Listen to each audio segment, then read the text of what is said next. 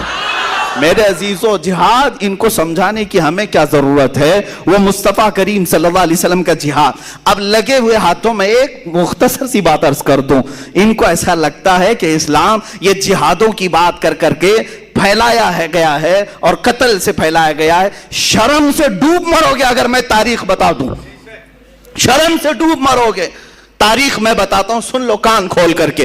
میرے آقا صلی اللہ علیہ وسلم کی پوری زندگی پاک میں تقریباً 80 غزوات اور سرایا ہوئے. غزوہ اس کو کہتے ہیں جس میں خود حضور تشریف لے گئے, سرایا اس کو کہتے ہیں جس میں حضور نے کسی کو وکیل بنا کر بھیجا, اب خود نہیں گئے, صحابہ کو بھیجا. یہ ٹوٹل ملا کر کے 80 ہوتے ہیں حضور کی زندگی میں, وہ بھی 10 سال کی زندگی میں. 80 کو ہٹا کر کے بھی اگر دیکھیں تو 17 غزوات, بعض نے 27 کا ذکر کیا ہے جس میں حضور تشریف لے گئے.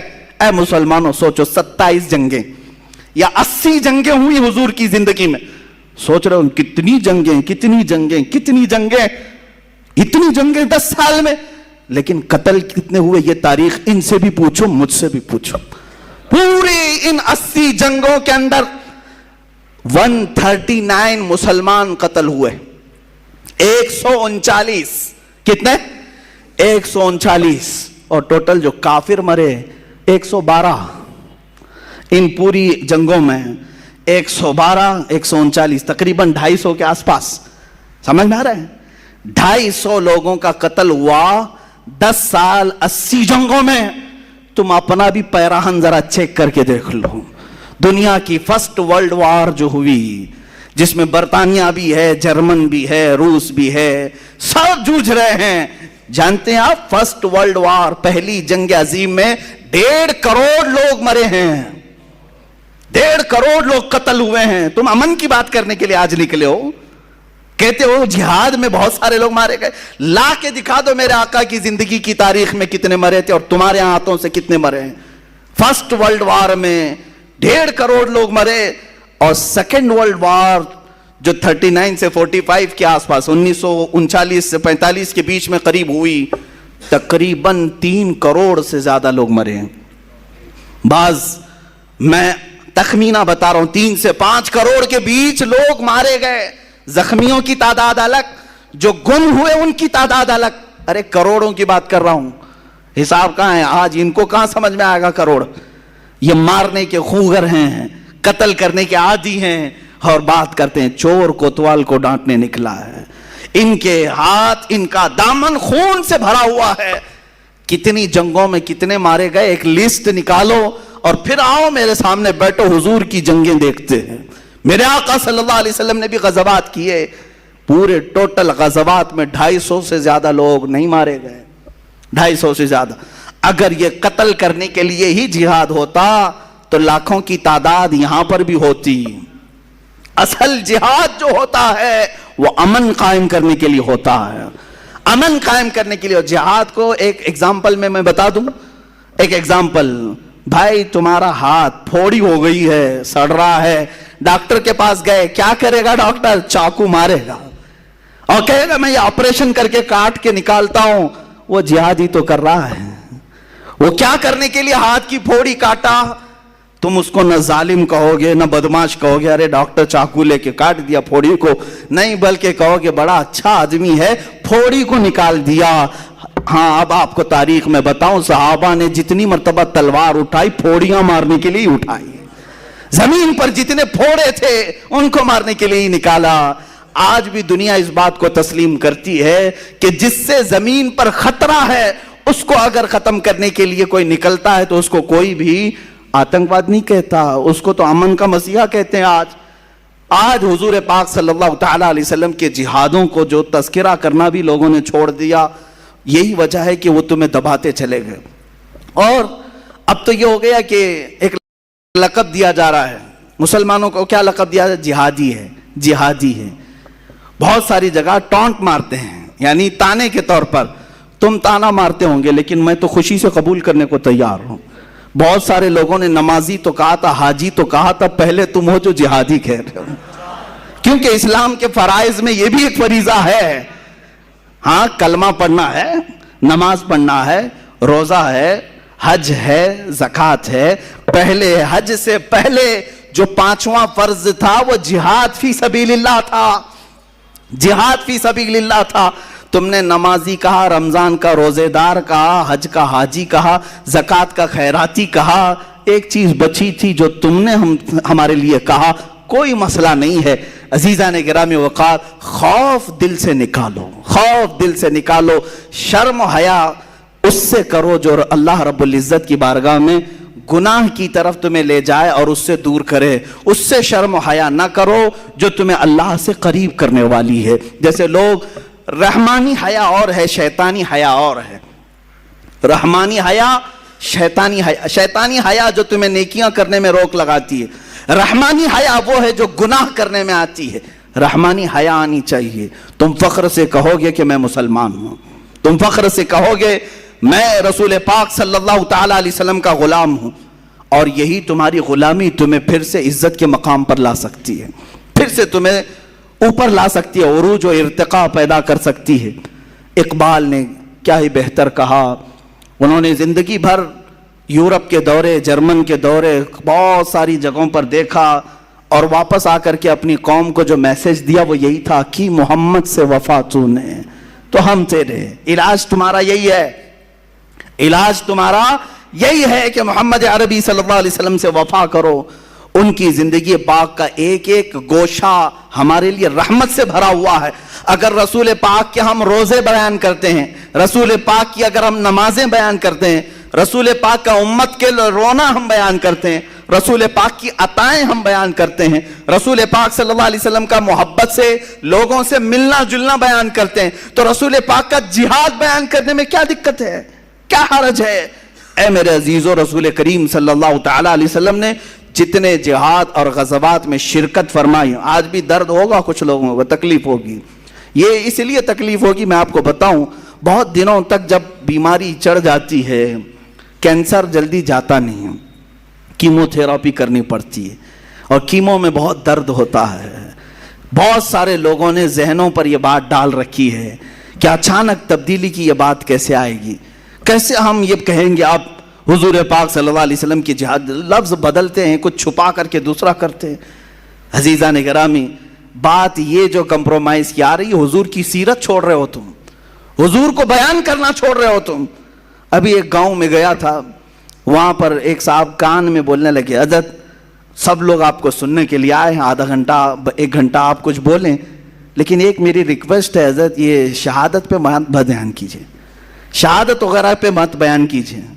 کہا کیوں؟ کہا نہیں, وہ لوگ پھر یہ سمجھیں گے کہ آپ سب کو جنگ میں لے کے چلے جائیں گے. یعنی ایسی سوچ بنی ہوئی ہے کیا میں جنگ میں لے جانے کی بات کر رہا ہوں؟ اے میرے عزیزو, میں ان صاحب سے کہا اچھا امام حسین کی شہادت بیان کروں یا نہیں کروں؟ انہوں نے کہا نہیں وہ تو چلتا ہے, وہ تو سننا ہی ہے ہم کو. میں کہا تم کیا خاک سنو گے, کربلا کی باتیں سنتے سنتے تم بزدلوں کی یہ بات ہی نہیں ہے کہ کربلا کو سنو. امام حسین کی شہادت تو سنتے ہو رو رو کر کے, لیکن اپنے گھر میں کسی حسین کو پیدا ہونے کی تمنا بھی نہیں کرتے. اس وقت تمہارے بچے حسین اعظم کے کردار کو اپنائیں گے جس دن تم اپنے بچوں کو یہ بیان کرو گے, ایک طرف 82 لوگ تھے, ایک طرف 22,000 تھے, تب بھی ڈٹ کر کے اگر کوئی بول رہا تھا وہ رسول کا نواسہ بول رہا تھا. یہ کردار بتاؤ نا, یہ کردار بتاؤ. خالی یہ بتاتے ہو کہ مارے گئے, ان کے بچے توڑے گئے, کاٹے گئے. ارے یہ بتاؤ کہ 22,000 کے سامنے ڈٹ کر جو بول رہا تھا وہ حسینی کردار. آج ضرورت ہے قوم کو, آج ضرورت ہے. عاشقان مصطفیٰ کبھی نہ تعداد دیکھتے ہیں نہ طاقت دیکھتے ہیں. صدیق اکبر جیسا کوئی ہو جو 50,000 کے مجمع میں بھی جا کر کے یہودی کو گستاخی خدا پر تھپڑ رسید کر سکتے ہیں, اور انہیں خوف نہیں اس بات کا کہ 50,000 لوگ مجھے ماریں گے. نہیں, بلکہ یہودیوں کے مجمع میں اس کو پکڑ لیا کہ تو میرے رب کی شان میں کیسے گستاخی کر رہا ہے. اس نے مارا نہیں, حضور کی بارگاہ میں ان کو پکڑ کر کے لایا اور کہا کہ ابو بکر کو کیسے تم نے پرورش کیا, تربیت کیا, یہ تو مجھے تھپڑ رسید کیا سارے لوگوں کے سامنے. یہودیوں کا عالم شکایت لے کر آیا, حضور نے پوچھا ابو بکر کیسے تم نے مار دیا اتنے بڑے مجمع میں؟ کہا اے اللہ کے نبی, یہ رب کی شان میں گستاخی کر رہا تھا, یہ کہہ رہا تھا مسلمانوں کا خدا غریب ہے, مسلمانوں سے قرضہ لیتا ہے. اس یہودی نے انکار کر دیا, نہیں میں ایسا نہیں کہہ رہا تھا, یہ جھوٹ بول رہے ہیں, میں تو کہہ رہا تھا خدا بڑا غنی ہے, مسلمان فقیر ہیں, میں خدا کی شان بیان کر رہا تھا. بدل دیا, اور اس جھوٹے کی گواہی میں سارے یہودی جھوٹے بھی کھڑے ہو گئے. سب کہنے لگے ہاں ہمارے عالم صاحب تو ایسے ہی کہہ رہے تھے, ایسے ہی کہہ رہے تھے. جب ایک جھوٹا کھڑا ہوتا ہے تو اس کے ساتھ بہت سارے جھوٹے بھی کھڑے ہوتے, جو کہہ رہا ہے وہ سب صحیح کہہ رہا ہے.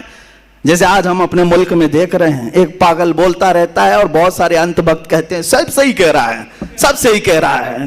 ارے یہ تمہیں چوہا بنا دے تو بھی صحیح ہے, کتا بنا دے تو بھی صحیح ہے, گدھا بنائے تو بھی صحیح ہے. خیر, یہودیوں کی یہی صفت تھی, سب جھوٹی گواہی دی ہے. حضور نے فرمایا ابو بکر تمہارے پاس بھی کوئی گواہ ہے کہ تم نے گستاخی خدا سنا اور مارا؟ کہا میں اکیلا تھا, کوئی نہیں ہے. حضور پاک صلی اللہ تعالیٰ علیہ وسلم نے, اب فیصلہ جو کیا جاتا ہے وہ ایویڈنس کے اوپر کیا جاتا ہے نا, آدھار ثبوتوں کے آدھار پہ کیا جاتا ہے.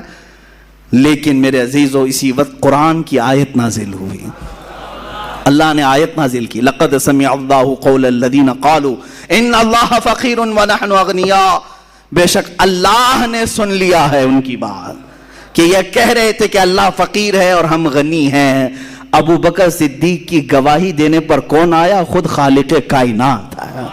جب حق بات پر کوئی ڈٹ جائے تو اس کی حمایت اللہ کی طرف سے آتی ہے, رب ذوالجلال کی طرف سے آتی ہے, رسول مختار کی طرف سے آتی ہے. عزیزان گرامی وقار, میں آپ سب سے یہی گزارش کروں گا کہ بعض لوگ ہمیں یہ بھی کہتے ہیں, ہمیں اپنی زندگی اب کتنی بچی ہے معلوم نہیں, مجھے بھی نہیں معلوم باقی کتنا جینا ہے, جو کچھ دیکھنا تھا سب دیکھ لیا گیا ہے. میں صرف اتنا چاہتا ہوں کہ اب مرنا ہے تو ڈوب کر کے کیوں مریں, مرنا ہے تو پاؤں رگڑ کر بستر پر کیوں مریں, اگر مرنا ہی ہے تو نام محمد پکار کر کیوں نہ مریں. قوت عشق سے ہر پست کو بالا کر دے, دہر میں نام محمد سے اجالا کر دے. ہم نے یہ سنا ہے ہم سے پہلے بھی لوگ مارے گئے ہیں, ہم سے پہلے بھی لوگ کاٹے گئے ہیں, ہم سے پہلے بھی لوگ قتل کیے گئے ہیں. کچھ ایسے بھی عاشق ہیں جن کو دار پر چڑھایا گیا ہے, پھانسی کے پھندے پر لٹکایا گیا ہے, لیکن وہ اب تک ہمارے مجمع سے مرے نہیں ہیں. اب بھی ان کا تذکرہ آتا ہے تو ہم کہتے ہیں ایک کفایت علی کافی تھا جو پکارتا تھا کوئی گل باقی رہے گا نہ چمن رہ جائے گا, پر رسول اللہ کا دین حسن رہ جائے گا. بلبلیں اڑ جائیں گی سونا چمن رہ جائے گا. اور اسی نے یہ پکار کر کے کہا تھا سب فنا ہو جائیں گے حشر تک لیکن کافی نعت حضرت کا زبانوں پر چلن رہ جائے گا. مارا ہے نا, ان کو قتل کیا ہے. کفایت علی کافی مجاہد آزادی ہیں, آزادی کا دن آ رہا ہے 15 اگست, اس سے پہلے میں اپنا کفارہ ادا کر لوں. اس علامہ کفایت علی کافی کو مراد آباد کے چوراہے پر پھانسی دی گئی, مر گئے, ختم ہو گئے. ارے تمہاری نظروں میں مرے ہوں گے, تمہاری نظروں میں قتل ہوئے ہوں گے, لیکن مولا تعالیٰ نے آج تک ہمارے دلوں میں زندہ رکھا ہے. ہاں اب نتیجہ میں آپ کو بتاتا ہوں. جو لوگ مائنورٹی اور میجورٹی کے فرق کو گناتے رہتے ہیں, بار بار مصلحتوں کی بات کرتے ہیں, چند مہینے پہلے میں نے آواز لگائی تھی اٹھو نام مصطفیٰ پر اٹھو, حضور کے لیے اٹھو اور اپنی آوازیں بلند کرو, چاہے تم گھر کے 4 فرد بھی کیوں نہ ہو. مدینے کی ایک عورت 1.5 سال کا بچہ حضور کے لیے لا سکتی ہے تو ہماری یہ جوان کس کام کے ہیں؟ ہم نام مصطفیٰ کے لیے آواز ضرور اٹھائیں گے. لیکن کچھ علماء, کچھ دانشوروں نے یہ کہا تھا نہیں مولانا, حالات ایسے ہیں کہ ہم اقلیت میں ہے, مائنورٹی ہے, ہماری تعداد کم ہے. پھر مجھے بات آ جاتی ہے بڑے ادب سے, مارے بڑوں کی بارگاہ میں بڑے ادب سے. ہم بدر کی تاریخ دیکھتے ہیں وہاں بھی ہم مائنورٹی میں تھے, احد میں دیکھتے ہیں وہاں بھی مائنورٹی میں تھے, خندق میں دیکھتے ہیں وہاں بھی مائنورٹی میں تھے. سب سے بڑی بات تو یہ ہے کہ کربلا میں جتنی مائنورٹی میں تھے اتنے کبھی نہیں تھے. ایک طرف 82 ہے, دوسری طرف 22,000. اس کو کون سی مائنورٹی میجورٹی کہا جائے؟ اس وقت حسین اعظم کو کوئی مشورہ دینے والا ایسا کیوں نہیں آیا؟ آپ بہت کم تعداد میں گھر میں بیٹھے, 22,000 کا کہاں مقابلہ کریں گے؟ حسین اعظم جانتے تھے آج میں 82 کو لے کر جاؤں گا, ہو سکتا ہے میرے بچے قتل ہو جائیں, ہو سکتا ہے میرا خاندان تباہ ہو جائے, لیکن حسین کو یہ معلوم تھا قیامت تک اگر جھنڈا لہرائے گا تو حسین کا لہرائے گا. کہاں ہے یزید؟ نہ قبر معلوم, نہ تخت معلوم, نہ گھر معلوم, نہ اولاد معلوم. ہاں ناجائز اولاد ہو سکتی ہے لیکن اب تک نسل پتہ نہیں ہے. لیکن حسینی سادات ہر چپے چپے میں نظر آتے ہیں.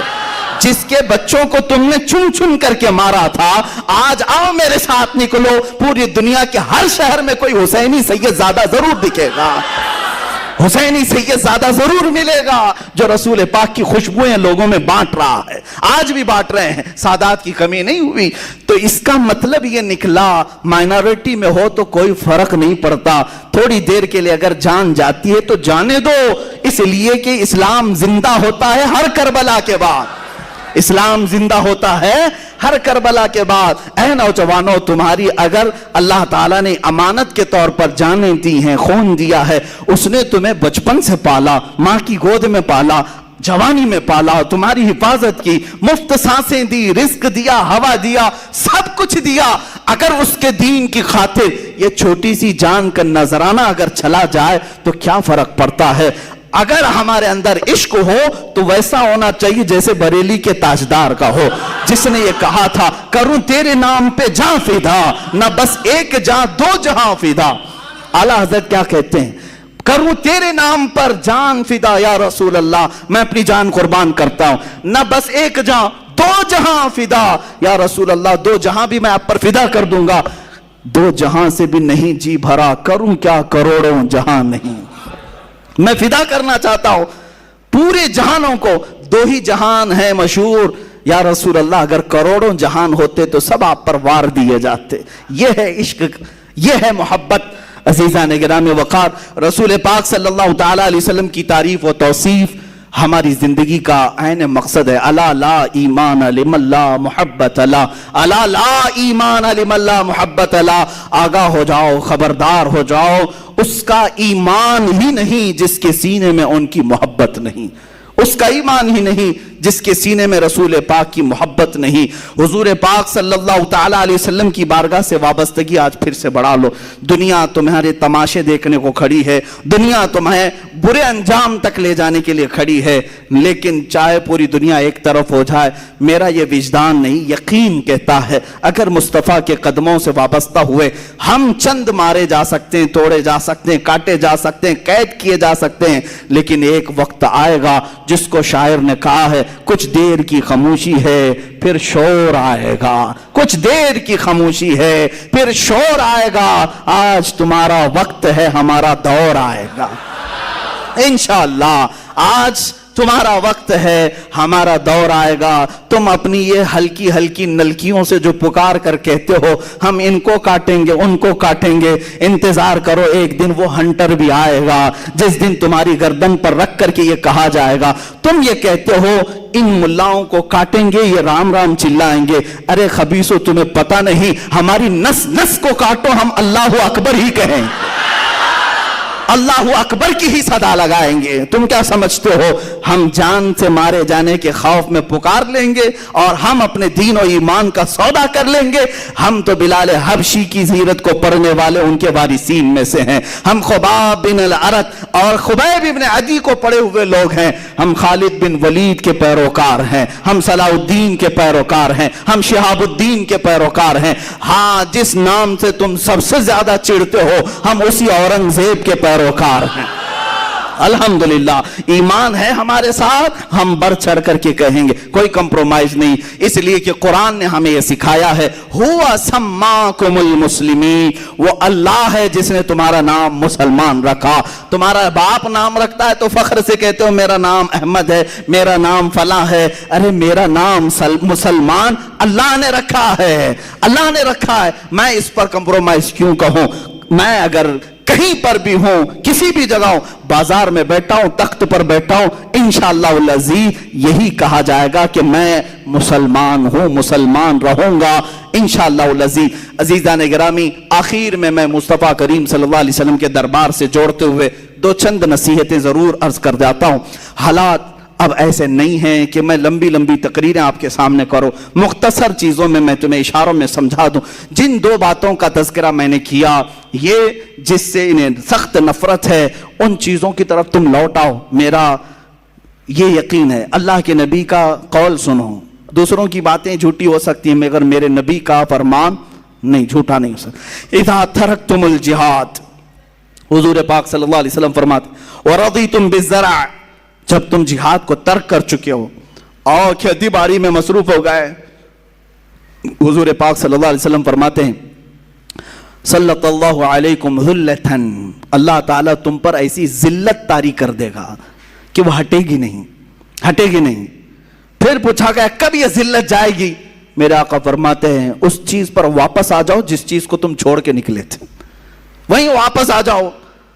ہاں ایک بات یاد رکھیں، جب ہمارے ہاتھ میں لکڑی تھی ہم پہاڑ چڑھ رہے تھے.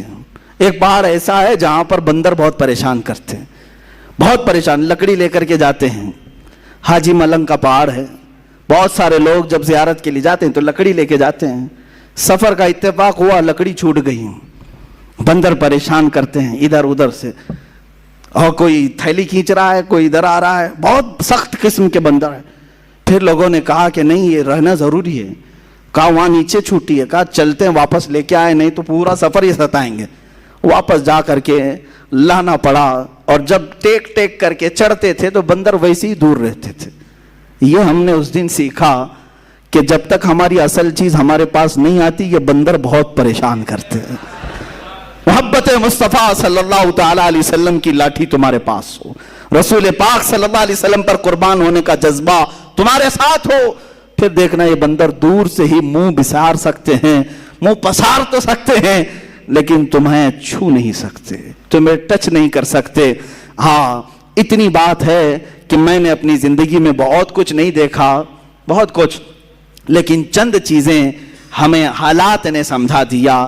پہلے اتنا یقین ہو سکتا ہے کمزور ہو، لیکن اب یقین کا درجہ بڑھتا چلا جاتا ہے. چند مہینوں سے ہمارے پیچھے ہر طاقت لگا دی گئی جانچ پڑتال کے لیے.